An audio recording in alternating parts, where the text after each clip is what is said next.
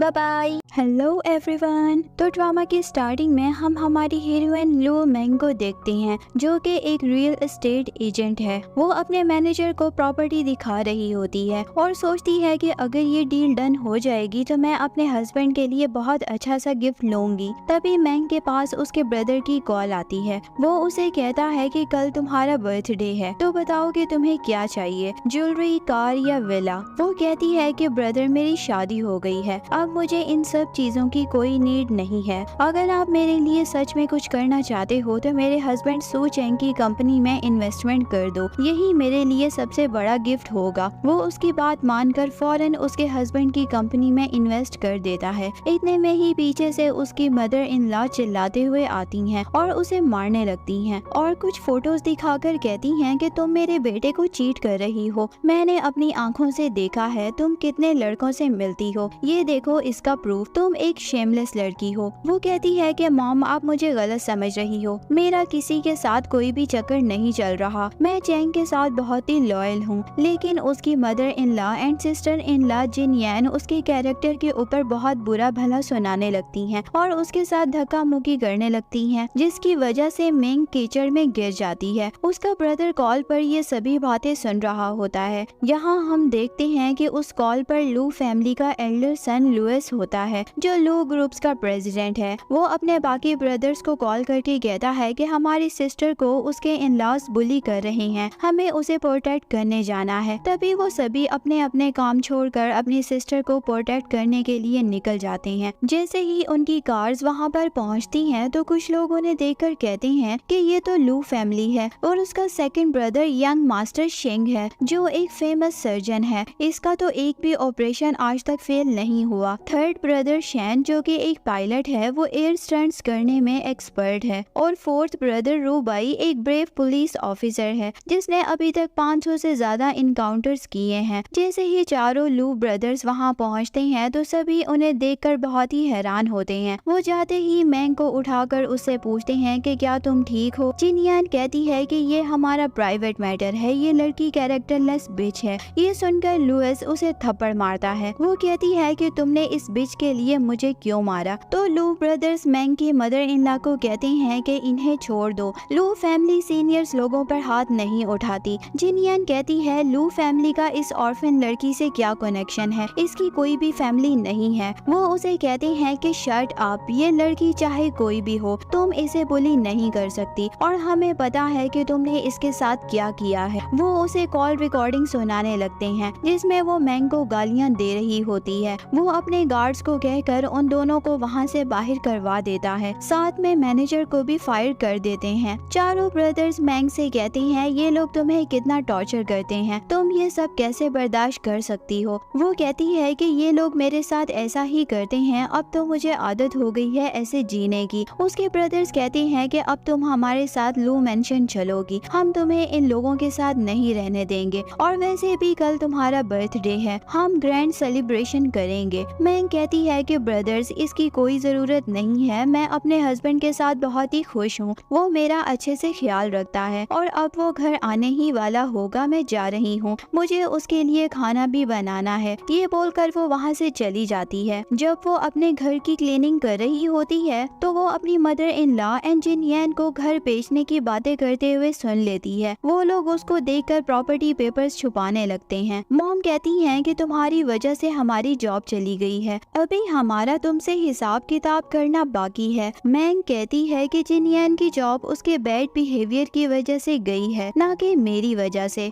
वो मॉम के हाथ में से प्रॉपर्टी पेपर्स छीनकर कहती है कि ये आप क्या कर रही थी, ये घर मेरे भाई ने मुझे वेडिंग गिफ्ट में दिया था। मॉम और जिनयान कहती हैं कि कुछ भी मत बोलो, तुम एक पुअर ऑर्फन लड़की हो, लू फैमिली ने तुम्हें इनोसेंट समझकर प्रोटेक्ट किया होगा, अब तुम खुद को लू फैमिली की रियल सिस्टर मत समझो। वैसे भी ये घर सू फैमिली का है, यानी कि मेरे बेटे का। वो दोनों मिलकर मैंग के साथ धक्का मुक्की करके उसे नीचे गिरा देती हैं और वो टेबल से टकरा जाती है, जिसकी वजह से उसके सर से ब्लीडिंग होने लगती है। इतने में ही वहाँ पर चैंग आ जाता है। मैंग उसे कहती है कि देखो ना, तुम्हारी मॉम और सिस्टर हमारा घर सेल करने का सोच रही हैं, लेकिन वो उसकी बातों को अवॉइड करता हुआ अपनी मॉम को कहता है कि लू ग्रुप्स ने मेरी कंपनी में 3 बिलियन इन्वेस्ट किए हैं। ये सुनकर सभी बहुत ही खुश होने लगते हैं। मैंग सोचती है कि मेरे ब्रदर्स ने फाइनली अपना प्रॉमिस पूरा कर दिया। वो चैंग से कहती है कि ये बहुत ही अच्छी बात है, हम लोग अब बहुत ही रिच होने वाले हैं। चैंग गुस्से में उसे साइड पे कर देता है और अपनी न्यू गर्लफ्रेंड टीना को वहाँ पर बुलाता है। उसे देखकर वो पूछती है कि ये कौन है। चैंग कहता है कि तुम्हें दिखाई नहीं दे रहा कि ये मेरी न्यू गर्लफ्रेंड टीना है,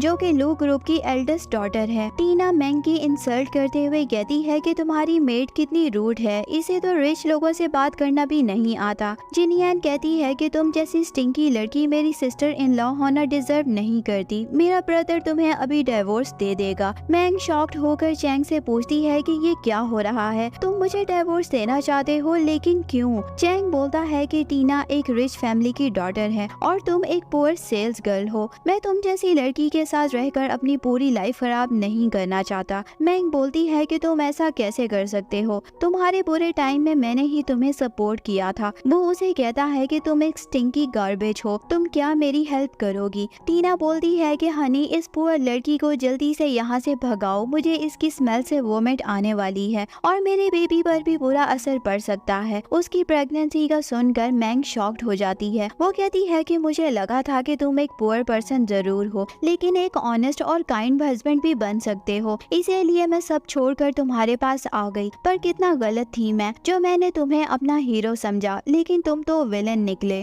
चैंग बोलता है कि तुम कितनी स्टूपिड हो जो मेरे ड्रामे को ट्रू लव समझकर बैठ गई थी। मैं तुम्हें जरा भी प्यार नहीं करता हूँ। वो पूछती है तो फिर तुमने मुझसे शादी क्यों की थी? वो बोलता है कि मुझे एक नैनी चाहिए थी जो मेरा ख्याल रखे और फाइनेंशियली मुझे सपोर्ट करे, लेकिन तुम एक पुअर लड़की निकली। चलो अब मेरा टाइम वेस्ट मत करो, चुपचाप डाइवोर्स पेपर्स पर साइन करके दफा हो जाओ, फिर मुझे लू फैमिली की डॉटर से शादी भी करनी है। मैंग कहती है कि लू फैमिली की डॉटर मैं हूँ, ये लड़की फेक है। इतने में ही टीना उसे थप्पड़ मारती है और बोलती है कि तुम्हारी हिम्मत कैसे हुई मेरी आइडेंटिटी को फेक कहने की। फिर वो सब लोग मिलकर मैंग को बुली करने लगते हैं। मैंग गुस्से में आकर डिवोर्स पेपर्स पर साइन कर देती है और बोलती है कि मैं तुम्हें एक फ्री की एडवाइस देना चाहती हूँ। मैं लू फैमिली की लीगल डॉटर हूँ, तुम फेक लोगों से बच कर रहना, वैसे तो तुम ऑलरेडी फूल हो। ये बोलकर वो वहाँ से जाने लगती है। मॉम बोलती है कि ऐसे तुम कहाँ जा रही हो, तुम अपने साथ सू फैमिली की कोई भी चीज नहीं लेकर जा सकती, ये एक्सपेंसिव क्लोथ्स और ज्वेलरी मेरे हवाले करो। इतने में ही लू ब्रदर्स वहाँ पर आ जाते हैं और कहती हैं कि तुम्हारी हिम्मत भी कैसे हुई हमारी सिस्टर को बुली करने की। थर्ड ब्रदर आते ही चैंग को एक किक मारता है। चैंग कहता है कि कौन हो तुम, तुम्हारी हिम्मत कैसे हुई मेरे घर में आने की? मैं लू फैमिली का सन इन लॉ हूँ। वो फिर से चैंग को मारने वाला था कि मैंग उसे रोकते हुए कहती है कि ये लो अपनी 3rd क्लास चीप क्वालिटी की रिंग, और उसके बाकी गिफ्ट्स भी उसके मुंह पर मारने लगती है। चैंग बोलता है कि शक्ल देखी है तुमने अपनी, तुम ये चीप प्रोडक्ट्स ही डिजर्व करती हो। खुद को लकी समझो जो मैंने तुम्हें अपने साथ 3 साल रहने दिया, वरना तुम्हारे पास तो कोई क्वालिफिकेशन भी नहीं है मुझसे ऐसे बात करने की। थर्ड ब्रदर उसे फिर से मारने लगता है तो टीना कहती है कि थर्ड ब्रदर इसे मत मारो, ये मेरा बॉयफ्रेंड है। ये सुनकर चैंग शॉक्ड हो जाता है कि ये तो रियल लू फैमिली के ब्रदर्स हैं। मैंग बोलती है कि तुम मेरी क्वालिफिकेशन पूछ रहे हो, तुमने जो कपड़े पहने हुए हैं वो मेरे दिए हुए हैं, जिनके ऊपर मैंने बहुत ही खर्चा किया है। ये जैकेट, ये टी शर्ट और यहाँ तक कि ये वॉच भी मेरे पैसों से आई है। लू ब्रदर्स अपने गार्ड से उसकी जैकेट और वॉच उतरवा लेते हैं। चैंग कहता है कि कितनी चीप और शेमलेस हो तुम, ऐसी गिरी हुई हरकतें कर रही हो। वो कहती है कि तुम्हें तुम्हारी लैंग्वेज में ही समझा रही हूँ। ये बोलकर वो वहाँ से जाने लगती है। थर्ड ब्रदर कहता है कि तुमने मेरी सिस्टर को चीट किया है, उसे फिजिकली मेंटली टॉर्चर किया है, इसके लिए तुम्हें कंपनसेट करना पड़ेगा। वो उसे 4 मिलियन की पेनल्टी देने के लिए कहता है। वो बोलता है कि तुम चाहे कुछ भी कर लो, मैं तुम्हें एक भी फूटी कौड़ी नहीं देने वाला। ये सुनकर लू फैमिली के गार्ड्स चैंग को बुरी तरह मारने लगते हैं और साथ ही साथ लू ग्रुप अपनी कॉपरेशन खत्म कर देता है। चैंग की मॉम उसकी इंजरीज पर मेडिसिन लगाने लगती हैं और बोलती हैं कि कितनी बुरी तरह मारा है मेरे बेटे को। चैंग लू फैमिली को गालियां देने लगता है कि वो उसके साथ कॉपरेशन कैसे खत्म कर सकते हैं। जिनयान कहती है कि क्या मैंग सच में लू फैमिली की डॉटर है। मॉम कहती हैं कि क्या तुम पागल हो गई हो, मुझे तो कुछ और ही चक्कर लग रहा है, ये मैंग एक नंबर की चीटर है। जिनयान बोलती है कि ब्रदर कुछ दिनों में लू फैमिली एक बहुत ही बड़ी पार्टी होस्ट कर रही है, हमें वहाँ जरूर जाना चाहिए, हमारी सक्सेस लू फैमिली पर डिपेंड करती है, हमें कैसे भी करके उनके साथ अच्छा टर्म बनाने होंगे। नेक्स्ट सीन में चैंग अपनी मॉम और सिस्टर के साथ 5 स्टार होटल में आ जाता है और वहाँ आते ही उन तीनों की आंखें खुली की खुली रह जाती हैं, क्योंकि वो होटल बहुत ही शानदार होता है। वो लोग आज से पहले ऐसे होटल में कभी नहीं आए थे। इतने में ही पीछे से टीना आ जाती है। वो ऐसे प्रिटेंड करती है जैसे ये बर्थडे पार्टी उसी की हो। जिनयान उसे देखकर कहती है कि वाओ तुम कितनी प्रिटी लग रही हो, तुमने कितनी सारी ज्वेलरी पहनी हुई है। वो उसे अपनी एक ज्वेलरी उतार कर दे देती है। जिनयान कहती है कि तुम कितनी हम्बल और काइंड हो। इतने में ही वहाँ पर मैंग भी आ जाती है, लेकिन गार्ड्स उसे अंदर जाने नहीं देते और वो बोलती है कि ये पार्टी मेरी है, मैं मिस लू हूँ। जिनयान कहती है कि रियल मिस लू हमारे साथ है, वो एक फेक लड़की है जो बस रिच होने का प्रिटेंड कर रही है। गार्ड्स उसे कहते हैं कि तुमने मुझसे झूठ क्यों बोला, क्या तुम मरना चाहती हो। टीना उसके पास आकर कहती है कि ये लो मेरी बर्थडे पार्टी का इनविटेशन, इसमें सब कुछ इंग्लिश में लिखा हुआ है, क्या तुम समझ पाओगी। मैंग उस पर पानी फेंक देती है और बोलती है कि ये फूड मेन्यू है, मैं तुम्हारी तरह अनएजुकेटेड नहीं हूँ। वो सब लोग मिलकर मैंग को बुली करने लगते हैं। चैंग कहता है कि तुम मिस्टर लू को सेड्यूस करके लू फैमिली का मेंबर नहीं बन सकती। मॉम कहती है कि जो तुम ये ड्रेस पहनकर आई हो, तुम्हें क्या लगता है कि सब तुम्हें रिच पर्सन समझेंगे। तुम्हें फ्री की एडवाइस देती हूँ, यहाँ से चली जाओ, खुद को और एम्बेरस मत करो। मैंग बोलती है कि अपनी ही पार्टी से क्यों जाऊँ मैं। गार्ड्स उसे कहती हैं कि क्या एक सेल्स गर्ल भी यहाँ पार्टी कर सकती है, तुम्हें पता है कि यहाँ की बुकिंग प्राइस 1 मिलियन है। वो उसे खींचकर बाहर निकालने की कोशिश करता है। इतने में ही वहाँ पर एक मैनेजर आकर गार्ड को धक्का देकर साइड पे कर देता है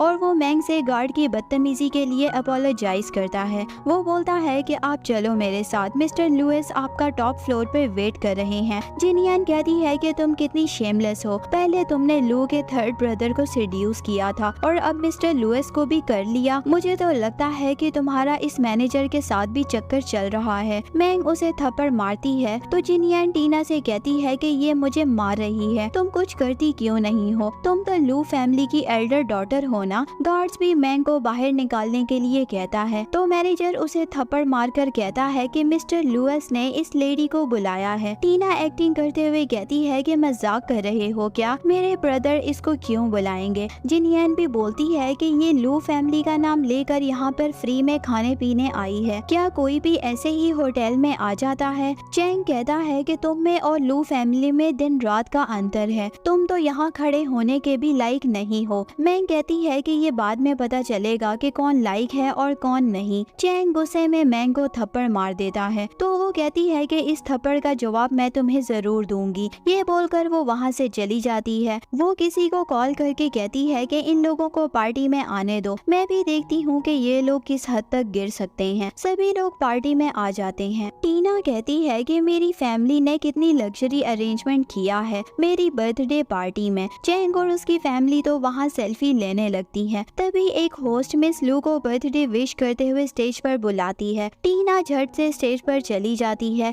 चैंग खुश होकर सबको बताता है कि ये मेरी गर्लफ्रेंड है। मैंग भी वहाँ पर आ जाती है तो टीना उससे कहती है कि तुम्हारी लुकिंग इतनी सिंपल क्यों है, क्या तुम्हारे पास ज्वेलरी नहीं है। चैंग भी उसे बोलता है कि अभी भी मौका है, यहाँ से चुपचाप चली जाओ वरना गार्ड्स तुम्हें धक्के मार के यहाँ से निकाल देंगे। वो गार्ड्स को बोलने वाला ही होता है। इतने में ही सर्वेंट मिस लू के बर्थडे गिफ्ट्स लेकर आ जाते हैं जिसमें डायमंड और गोल्ड ज्वेलरी होती है, ब्रांडेड कपड़े, परफ्यूम्स और बहुत कुछ ऐसी चीजें जिसे देखकर सब हैरान हो जाते हैं। टीना कहती है कि ये सब मेरे गिफ्ट्स हैं। चैंग भी कहता है कि मैं तुम्हारे लिए बहुत ही एक्सपेंसिव पर्ल लेकर आया हूँ जिसकी कॉस्ट 80 मिलियन है, ये रात में ग्लो करता है। मैंग उस पर्ल को हाथ में लेती है और सबको बता देती है कि ये पर्ल फेक है। चैंग की मॉम कहती हैं कि इससे पहले ये सो फैमिली के गिफ्ट को फेक प्रूफ करके हमारी इमेज खराब करे, मैं उससे पहले ही इस लड़की की बोलती बंद कर देती हूँ। वो धक्का मारकर उसके हाथ से वो पर्ल नीचे गिरा देती हैं जिससे वो टूट जाता होता है। मॉम और चैंग उसे कहते हैं कि तुमने ये क्या किया, हमारे 80 मिलियन का गिफ्ट खराब कर दिया, अब तुम्हें इसके लिए कंपनसेशन अमाउंट पे करना पड़ेगी। सभी गेस्ट भी मैंग को सुनाने लगते हैं। मैंग कहती है कि मैंने कुछ भी नहीं किया। वो सब लोग मैंग को पार्टी से निकालने के लिए गार्ड्स को बुलाते हैं। उसी टाइम लू फैमिली का हेड बटलर बहुत सारे सर्वेंट्स के साथ वहाँ पर आ जाता है। वो चारों लू ब्रदर्स के बहुत सारे एक्सपेंसिव गिफ्ट्स लेकर आते हैं, जिसमें branded cars, bag, perfume, villa और डायमंड की ज्वेलरी होती है।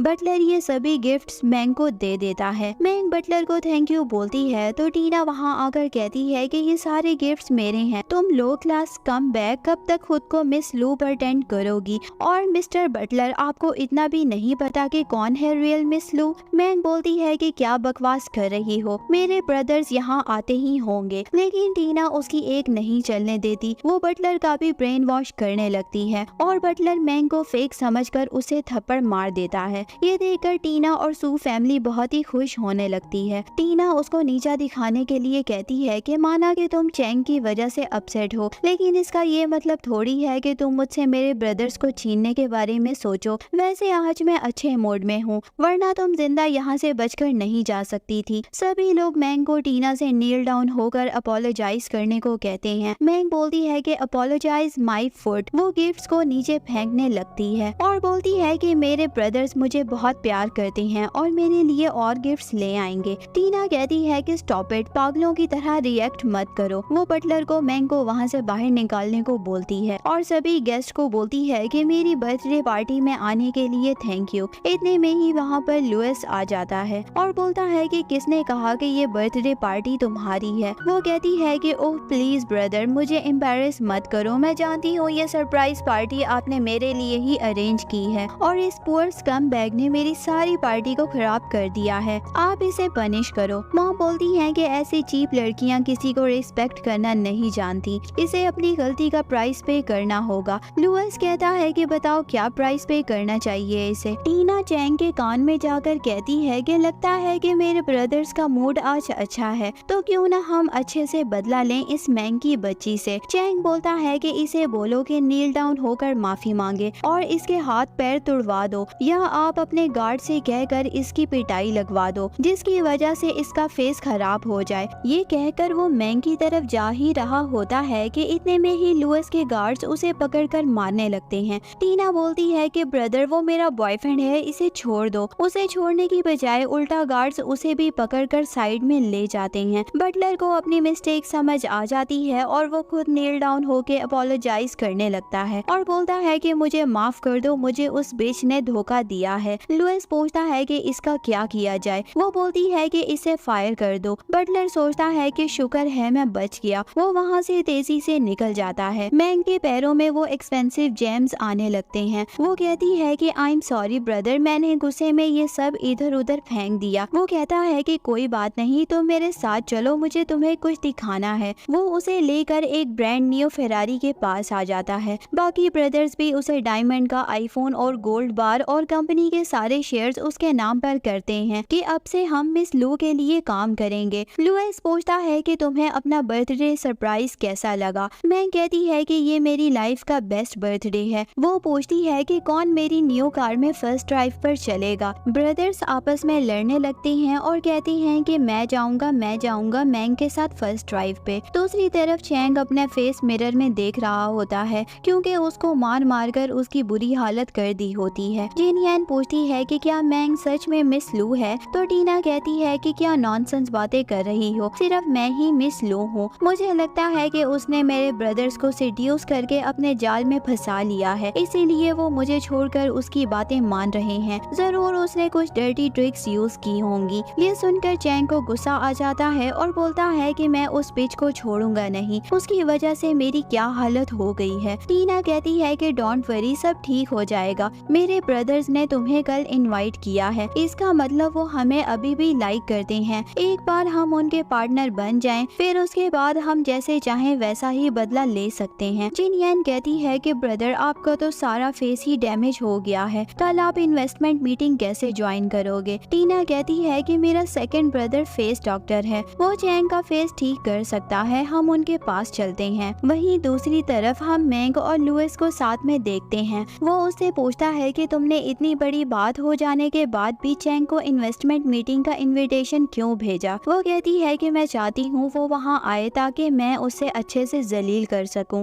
वो पूछती है कि बाय द वे ये टीना है कौन और आप लोगों को ब्रदर क्यों कहती है। लुइस उसे बताता है कि जब हम बचपन में मॉम के साथ अब्रॉड चले गए थे तब डैड ने उसे अडॉप्ट किया था, लेकिन हमें नहीं पता वो हमारी रियल सिस्टर को बुली करेगी। मैंग कहती है कि आप अभी किसी को कुछ भी नहीं बोलोगे। ये गेम तो इंटरेस्टिंग होता जा रहा है। नेक्स्ट डे इन्वेस्टमेंट मीटिंग में चैंग अपनी कामयाबी का तीर मार रहा होता है और बोलता है कि मुझे मिस्टर लुइस ने अपना बिजनेस पार्टनर सिलेक्ट किया है और साथ ही साथ मैं उनका ब्रदर इन लॉ भी बनने वाला हूँ। ये सुनकर दो लोग चैंग के पास आकर अपने साथ ऑपरेशन करने के लिए पूछते हैं। इतने में ही सामने से मैंग आ रही होती है। उसे देखकर चैंग का पारा हाई हो जाता है और वो उसे कहता है कि तुम यहाँ पर क्या कर रही हो। अब मैं मिस्टर लुइस का पार्टनर हूँ, अपनी सलामती चाहती हो तो वापस चली जाओ। मैंग कहती है कि लगता है कि तुम मुझसे कुछ ज्यादा ही ऑब्सेस्ड हो गए हो, इसीलिए मेरे सामने आ जाते हो। वो कहता है कि मेरे पास एंजल जैसी टीना है तो मैं तुम्हारी जैसी गार्बेज के सपने क्यों देखूंगा। उन दोनों में बहस होने लगती है तो चैंग उसको एक मार देता है। वो बोलती है कि मैं इस थप्पड़ को याद रखूंगी, एक थप्पड़ के बदले में मैं तुम्हारी लाइफ हेल बना दूंगी। इतने में ही वहाँ पर असिस्टेंट लिन आ जाता है। चैंग उसके पास जाकर कहता है कि हमारी कंपनी में कैसे कैसे लोग आ रहे हैं जो कि बदतमीज और चीप हैं, आप इन्हें उठा के बाहर फेंक दो। मैंग को अपने सामने देकर असिस्टेंट लिन चैन को ही एक थप्पड़ लगा देता है। वो कहता है कि आप इस बीच के लिए मुझे क्यों मार रहे हो। वो कहता है कि तुम जानते भी हो कि ये लेडी कौन है। इससे पहले वो कुछ बोल पाता जिनियन कहती है कि लगता है असिस्टेंट लिन और मैंग का कुछ चक्कर चल रहा है, इसीलिए वो मैंग को सपोर्ट कर रहा है। इसने यहाँ आने के लिए असिस्टेंट लिन को सेड्यूस किया है। चैंग बोलता है कि मैं कभी सोच भी नहीं सकता था कि तुम इतनी चीप भी निकलोगी। मैंग कहती है कि तुम जैसा घटिया आदमी सिर्फ घटिया बातें ही सोच सकता है और वो उसका कॉन्ट्रैक्ट पेपर फाड़ देती है और बोलती है कि मैं तुम्हारा लू ग्रुप्स के साथ कोई भी कोलैबोरेशन नहीं होने दूंगी। वो कहता है कि मुझे खुद मिस्टर लू लुइस ने यहाँ पर बुलाया है। बाकी लोग भी मैंग को सुनाने लगते हैं कि वो इस तरह से किसी को बुली नहीं कर सकती। वो सबके सामने कहती है कि इस इंसान ने अपनी वाइफ को चीट किया है। चैंग कहता है कि अब बस बहुत हो गया, अब मैं तुझे छोड़ूंगा नहीं, आज तुम्हारा लास्ट डे है। वो मैंग को गले से पकड़ लेता है और बोलता है कि नील डाउन होकर मुझसे माफी मांगो। इतने में ही वहाँ पर लुइस आ जाता है। वो असिस्टेंट लिन से पूछता है कि यहाँ क्या चल रहा है। चैंग कहता है कि मैं आपको बताता हूँ। ये पिच असिस्टेंट लिन को सेड्यूस करके यहाँ पर आ गई है और अब तमाशा कर रही है। हम यहाँ पर सभी हाई क्लास बिजनेसमैन आए हुए हैं। इसने सबके सामने मुझे डिसरिस्पेक्ट किया है। लुइस पूछता है कि क्या ये तुम्हारी एक्स वाइफ है। वो कहता है कि हाँ, लेकिन इसका कैरेक्टर बहुत ही खराब था, इसीलिए मैंने उसको डाइवोर्स दे दिया है। अब मेरा इससे कोई भी रिश्ता नहीं है। चैंग मैंग से कहता है कि अब तुम्हारी खैर नहीं। मिस्टर लू लुइस के बॉडीगार्ड्स मार्शल आर्ट्स मास्टर हैं, तुम यहाँ से क्रॉल करती हुई वापस जाओगी। जिनयान कहती है कि तुम्हारा प्रिटी फेस जब खराब होगा तो उसे देखने में कितना मजा आ जाएगा। मैंग बॉडीगार्ड को कहती है कि इसे 100 किक और 200 थप्पड़ मारो। बॉडीगार्ड चैंग को मार मार कर उसकी बुरी हालत कर देता है। टीना लुइस से कहती है कि ब्रदर, आप मेरे बॉयफ्रेंड के साथ ऐसा क्यों कर रहे हो, ये सब मैंग कर रही है ना। वो मैंग को कहती है कि तुम दोनों हस्बैंड वाइफ थे तो तुम चैंग के लिए इतनी हार्टलेस कैसे हो सकती हो। लुइस के बॉडीगार्ड्स उसको भी वहाँ से बाहर ले जाते हैं। बाकी बिजनेसमैन को लो ग्रुप में बैन कर देती है। ये सुनकर सारे बिजनेसमैन उसके आगे हाथ जोड़ने लगते हैं और कहती है कि हमारे साथ ऐसा मत करो, आप जैसा भी बोलोगी हम वैसा ही करेंगे। वो कहती है कि ठीक है, आज से आप लोग क्लीनिंग एंड डिलीवरी की जॉब करोगे। वहीं दूसरी साइड पर चैंग का तो पूरा फेस खराब हो जाता है। वो सेकंड ब्रदर के पास ट्रीटमेंट के लिए आता है। वो उसे बड़ा सा इंजेक्शन दिखाता है जिसको देखते ही चैंग बेहोश हो जाता है। ट्रीटमेंट के बाद चैंग मैंग को अब्यूज करने लगता है। टीना कहती है कि तुम टेंशन मत लो, 2 दिन के बाद एक फैशन शो होने वाला है। हम उसमें ब्रदर लुइस को इम्प्रेस करने की कोशिश करेंगे ताकि वो हमारे साथ कोलैबोरेशन कर सकें। इतने में ही जिन यान कहती है कि ये मैंग तो बहुत ही चालू है, अब वो लुइस के साथ साथ सेकंड ब्रदर को सेड्यूस कर रही है। वो लोग उसकी फोटो क्लिक करने लगते हैं ताकि वो उन्हें लुइस को दिखा सके। अब हम फैशन शो चैंपियनशिप का सीन देखते हैं जहाँ सू फैमिली सेल्फी ले रही होती है। इतने में ही मैंग भी वहाँ पर आ जाती है। टीना कहती है कि तुम यहाँ पर क्या कर रही हो। मैंग बोलती है कि ऑब्वियस सी बात है कि मैं यहाँ पर लू ग्रुप को और आज के चैंपियनशिप जीतने वाली हूँ। ये सुनकर सभी उसका मजाक बनाने लगते हैं और कहती है कि फैशन को तुमने मजाक समझा है, तुम्हारे पास कोई क्वालिफिकेशन भी नहीं है फैशन की,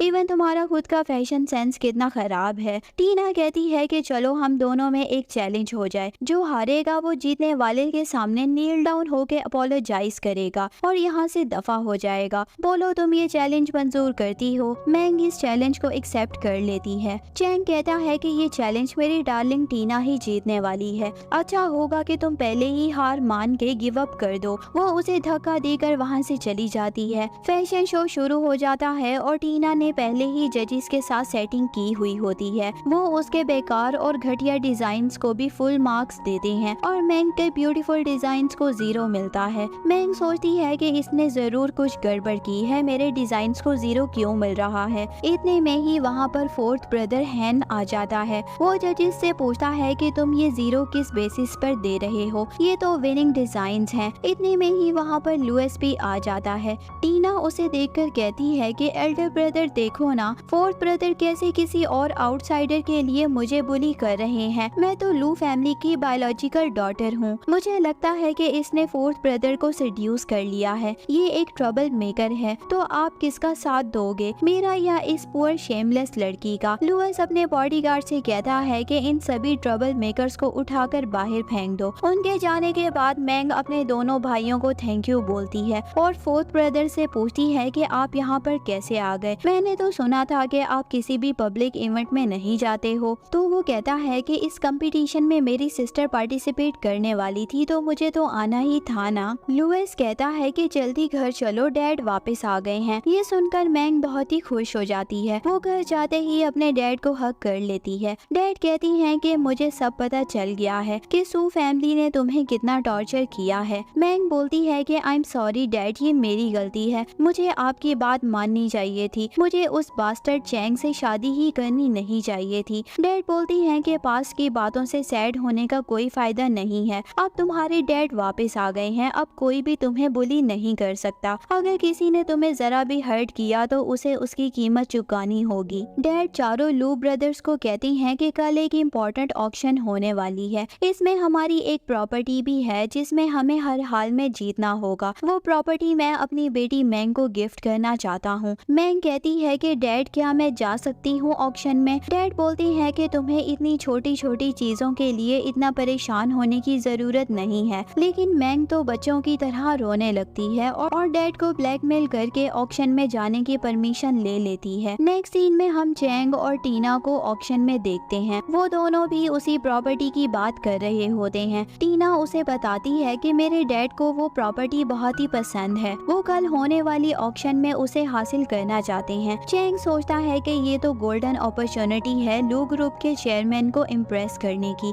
मैं ये प्रॉपर्टी जीत कर चेयरमैन को गिफ्ट कर दूंगा। इतने में ही मैंग वहाँ पर आ जाती है और चैंग उसे कहता है कि तुम मुझे ढूंढते हुए यहाँ भी आ गई। वो कहती है कि ओह प्लीज कुछ भी मत बोलो, मैं यहाँ प्रॉपर्टी बिल्डिंग के लिए आई हूँ। चैंग कहता है कि तुम्हें पता भी है कि ये प्रॉपर्टी 100 मिलियन की है, तुमने कभी इतना पैसा देखा भी है। मैंग बोलती है कि तुम दोनों को मेरी इतनी ज्यादा टेंशन लेने की जरूरत नहीं है।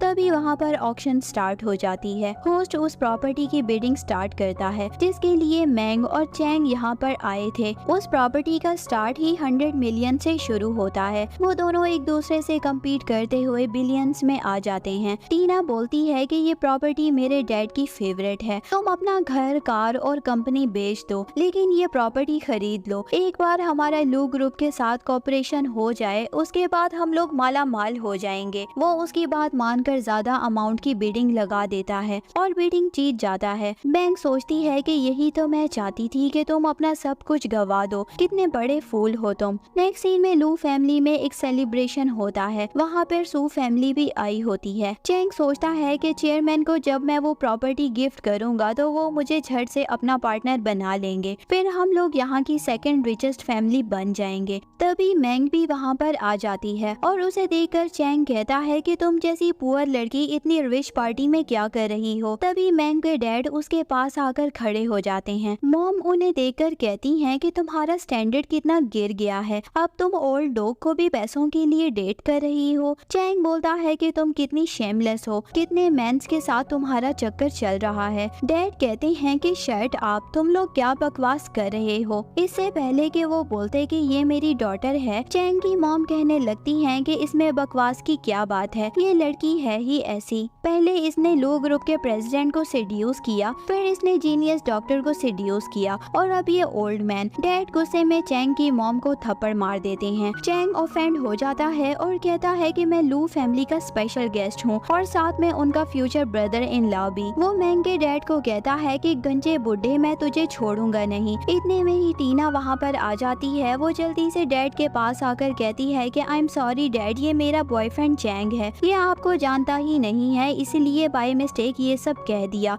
डैड वर्ड सुनकर चैंग के तो होश ही उड़ जाते हैं। वो खुद को स्लैप मारने लगता है और बोलता है कि सारी मिसअंडरस्टैंडिंग इस स्टूपिड लड़की की वजह से हुई है। वो मैंग को बोलता है कि माफी मांगो मिस्टर लू से। चैंग की मॉम भी उसे मारने वाली होती हैं। इतने में ही लुइस वहाँ पर आ जाता है। चैंग बोलता है कि मैं इस लड़की को खुद ही बाहर निकाल देता हूँ। मैंग गुस्से में उसे एक थप्पड़ मारती है और बोलती है कि अपना घटिया मुंह बंद करो, मैं लू फैमिली की मेंबर हूँ। चैंग की मॉम कहती हैं कि तुम्हारी हिम्मत कैसे हुई मेरे बेटे को मारने की, मैं तुम्हें छोड़ूंगी नहीं। लुइस मॉम को भी थप्पड़ मार देता है। टीना कहती है कि ब्रदर आप ये क्या कर रहे हो, ये लड़की एक आउटसाइडर है, इसके लिए आप अपनी बायोलॉजिकल सिस्टर को बुली कर रहे हो। लुइस बोलता है कि शट अप, सिर्फ मैंग मुझे ब्रदर कह सकती है, तुम खुद को समझती क्या हो। फिर तीनों लू ब्रदर्स भी वहाँ पर आ जाते हैं। चैंग पूछता है कि ये क्या हो रहा है, मेरा तो सर चकराने लगा है। मैंग बोलती है कि यू स्टूपिड, मैंने तुम्हें कितनी बार बताया था कि मैं लू फैमिली की डॉटर हूँ, लू मैंग।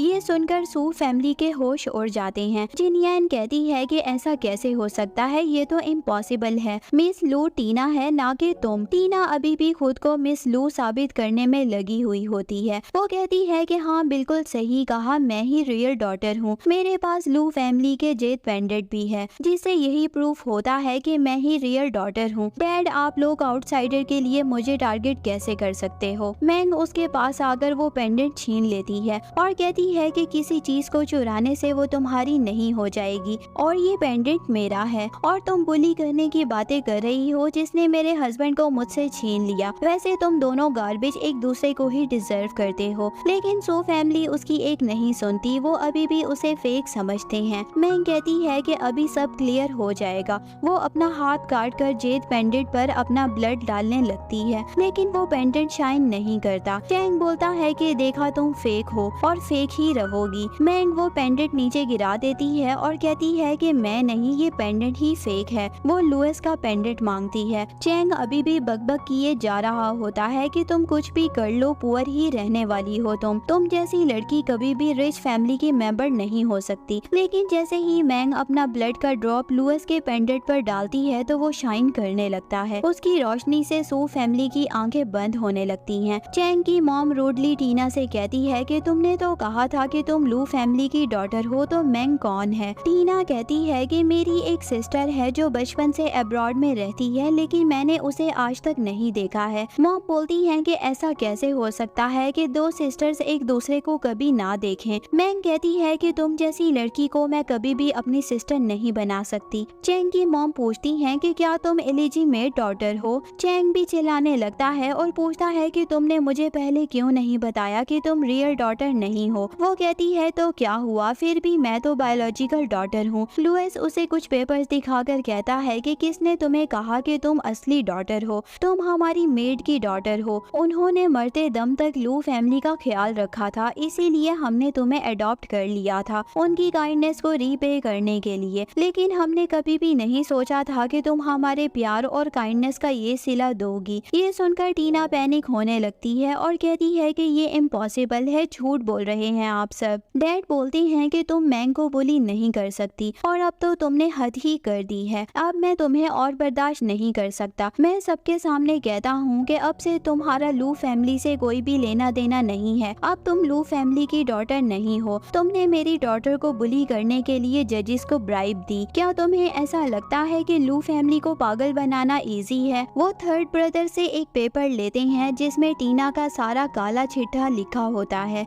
मैं कहती है कि तुम्हें मेरे डैड की काइंडनेस का फायदा नहीं उठाना चाहिए था। वो गार्ड्स को बोलकर टीना को वहाँ से बाहर निकलवाने को बोलती है। इतने में ही चैंग उसे थप्पड़ मारता है और कहता है कि तुम्हारी वजह से मैंने अपनी प्यारी वाइफ को डिवोर्स दे दिया। मॉम भी कहने लगती हैं कि ये तो हमसे बहुत ही बड़ी गलती हो गई है जो हमने लू फैमिली की डॉटर को एक नॉर्मल सी सेल्स गर्ल समझा। फिर चैंग मैंग के पैरों में गिरकर उससे माफी मांगने लगता है और बोलता है कि मैं तो हमेशा से तुमसे प्यार करता हूँ। इस लड़की ने हमारे बीच मिसअंडरस्टैंडिंग पैदा की है। मैंग बोलती है कि क्या तुम मुझसे प्यार करते हो? वो हाँ में सर हिलाता है। मैंग बोलती है कि बकवास मत करो, तुम सिर्फ लू फैमिली की डॉटर से प्यार करते हो ताकि तुम्हें नेम से फेम मिल सके। वो थप्पड़ मारकर उसे नीचे गिरा देती है। लुइस बॉडीगार्ड्स को कहकर सू फैमिली को बाहर ले जाने को कहता है। चैंग कहता है कि प्लीज मुझे एक मौका दो, मैं वही करूँगा जो तुम कहोगी। वो कहती है कि ठीक है। टीना चैंग से कहती है कि तुम्हारी नजरों में क्या मेरी कोई भी वैल्यू नहीं है? वो उसे कहता है कि तुम एक झूठी हो। वो कहती है कि मैंने तुम्हारे लिए क्या कुछ नहीं किया, हमेशा तुम्हारा अच्छा सोचा। लेकिन चैंग उसे धक्का देने लगता है और कहता है कि मुझसे दूर रहो, मैं सिर्फ मैंग से प्यार करता हूँ। वो बोलती है कि तुम कितने गिरे हुए इंसान हो और साथ में मैंग को भी कहती है कि तुम्हारी वजह से चैंग ने मुझे हिट किया है। चैंग उसे बोलता है कि चुप करो, तुम वो मेरी लविंग केयरिंग वाइफ है। मैंग उन दोनों की फाइट देखने के बाद कहती है कि चलो तुम दोनों यहाँ से निकलो, तुम दोनों किसी का प्यार डिजर्व नहीं करते। गार्ड्स उन सब को वहाँ से बाहर ले जाते हैं। डैड भी सभी गेस्ट को कहते हैं कि आप लोग लू फैमिली के लॉयल पार्टनर्स हैं।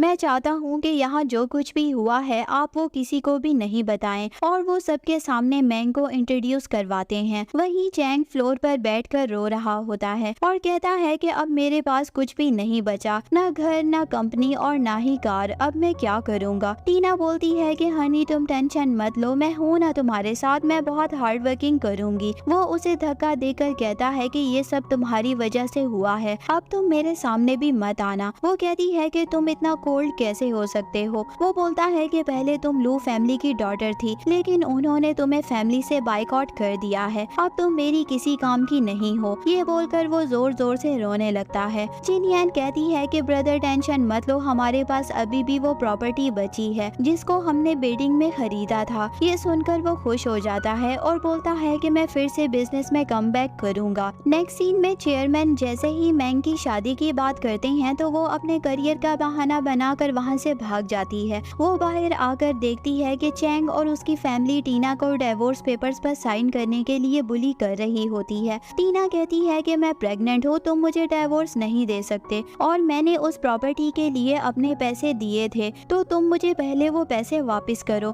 चैंग कहता है कि वो सब मेरे हैं, तुम्हें मैं एक फूटी कौड़ी भी नहीं देने वाला। जिनयान कहती है कि तुम्हारे साथ भी ऐसा ही होगा जैसे मैंग के साथ हुआ था। मैंग चिल्लाकर कहती है कि स्टॉप इट, तुम प्रेग्नेंट वुमेन को बुली कैसे कर सकते हो? लुइस भी वहाँ पहुँच जाता है और वो चैंग से कहता है कि मैं तुमसे ही बात करने वाला था, उस प्रॉपर्टी पर केस चल रहा है, तुम 10 सालों तक वहाँ पर कंस्ट्रक्शन नहीं कर सकते। ये सुनकर तो चैंग का वापस रिच बनने का सपना सपना ही रह जाता है। टीना हंसने लगती है और कहती है कि ऐसे ही कर्मा होता है, जो तुमने मेरे और मैंग के साथ किया है वो अब तुम्हारे साथ हुआ है। नेक्स्ट सीन में बेचारी टीना एक फूड स्टॉल पर काम कर रही होती है और चैंग की हट हराम फैमिली आराम से बैठकर उसे ऑर्डर दे रही होती है। वो उसे शूज दिखाकर कहता है कि अच्छे से काम करो वरना निकाल दूंगा यहाँ से। मॉम बोलती हैं कि हेलो मैडम, क्या तुम अभी भी खुद को रिच लेडी समझ रही हो? और जिनयान तो उसे मारने ही लग जाती है और वो कमीना पैसों के लिए टीना को ही सेल कर देता है। वो उसके मुंह से टेप हटाकर कहता है कि डार्लिंग अब हम फिर से अमीर हो जाएंगे, अब तुम्हें हार्डवर्क करने की जरूरत नहीं है। वो कहती है कि एक नंबर के कमीने हो तुम, तुम्हारी वाइफ हूँ मैं और तुम्हारे बच्चे की माँ बनने वाली हूँ, तुम मेरे साथ ऐसा क्यों कर रहे हो? वो उसे छोड़कर वहाँ से जाने लगता है